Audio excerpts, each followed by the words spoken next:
Para po magluto na tayo.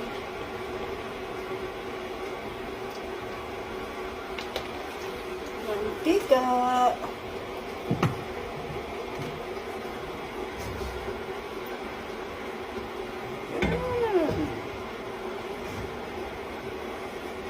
Isahin na natin yung sahog ng pansit.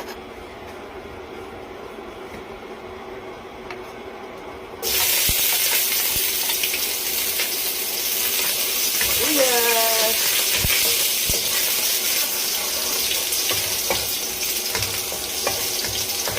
Ilagay natin yung bawang. Pansit gisado guys, lutuin natin. Pansit kantong gisado. Yung may sabaw-sabaw. Request ng darling ko. Ganun kasi yung gusto niya sa kanton, yung may sabaw siya.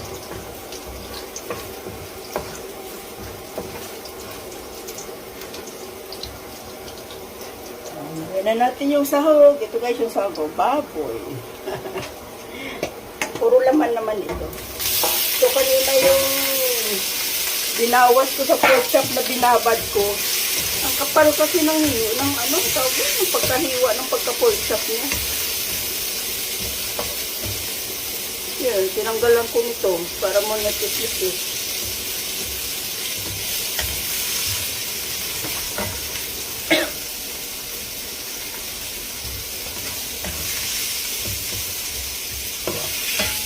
Kapulahin lang natin.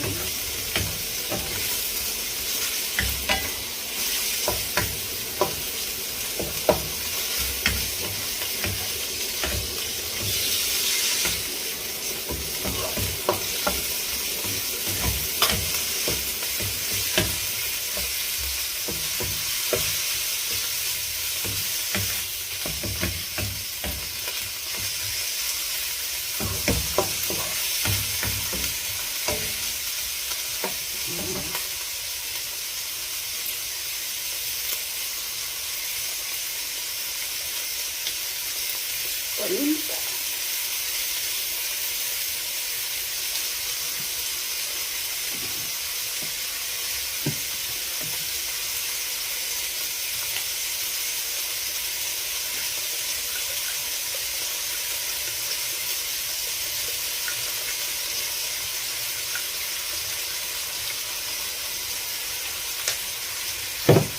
Ano yung oyster sauce ko?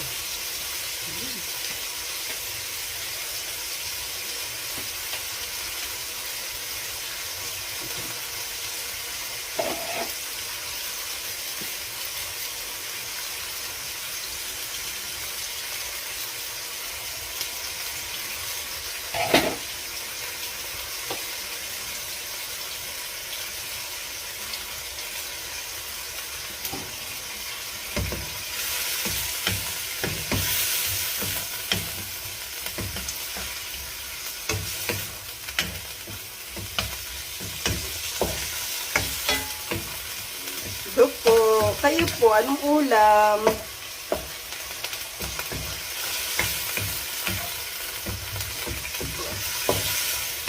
Ito naman pang whole day na pagkain na namin to.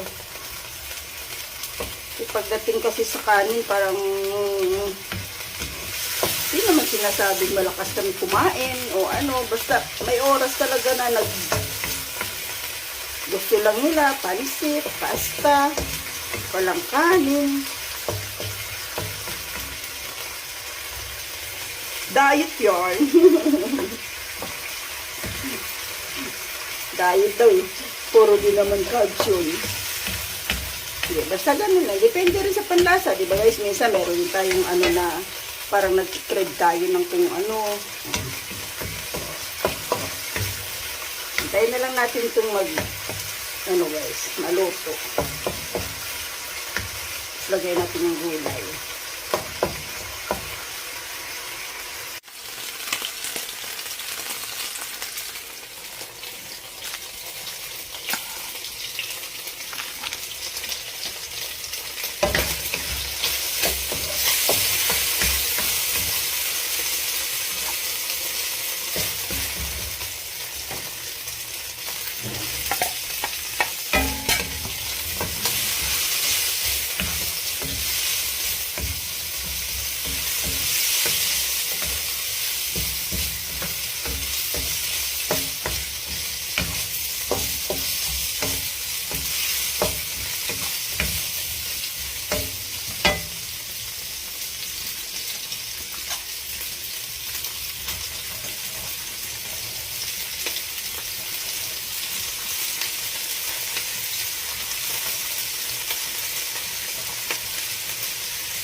tayong tubig. Pero itong tubig na nilagay ko, pinakuluan ko na. Tapos, lagyan ko na ng shrimp cube. Mas masarap sana guys kung sariwang hipon. Kaso wala ako eh. Ako nakapamalingke. O, lagyan natin paminta. Okay na yun. At least lasang hipon pa rin. Yan. Siguro mas maganda yung dagdagan natin konting tubig pa.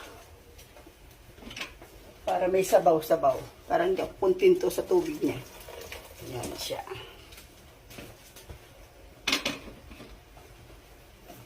Lagay tayong kunting tuyo. Para hindi maputla yung pansit natin. Kunti lang. Yan. Magkakulay lang.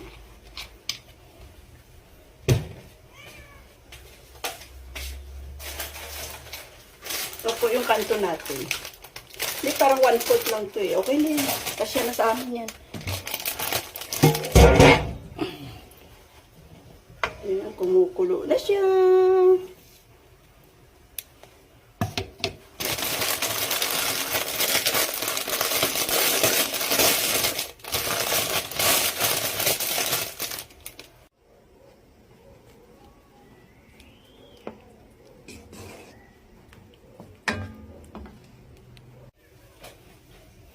Ito na po, kumukulo na siya. Pwede na natin ilagay yung gulay natin. Ito yung ginisa kong gulay kanina. Ayan. Ayan na siya.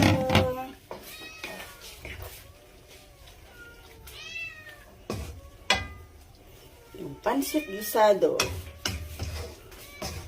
Kanton na may sabaw. Kaya na lang natin kumulo. Okay na ito. Ayos na naman to.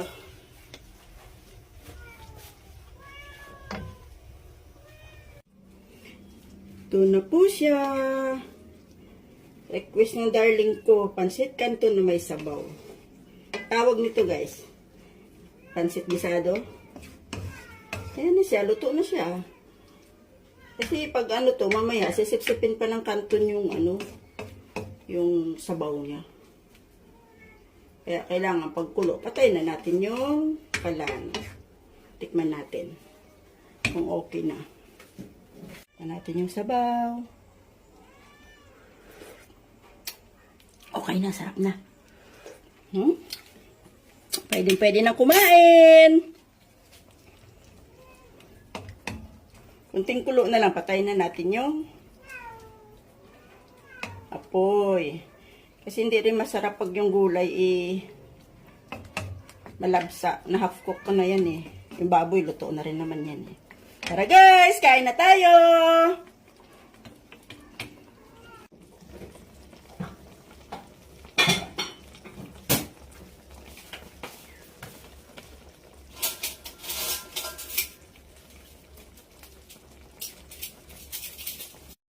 Tingnan niyo po. Muulan pa rin. Kahapon ganito din. Oh. Yan. Oh. Naririnig yung patak ng ulan sa bubong. Maghapon na naman to. Kasi tingnan mo yung ulap ko. Tama-tama tong pansit na may sabaw ko. Ayan na. Ayan po yung halaman ko. Kamyas ko yun, daming bulaklak. Ayan, daming bunga.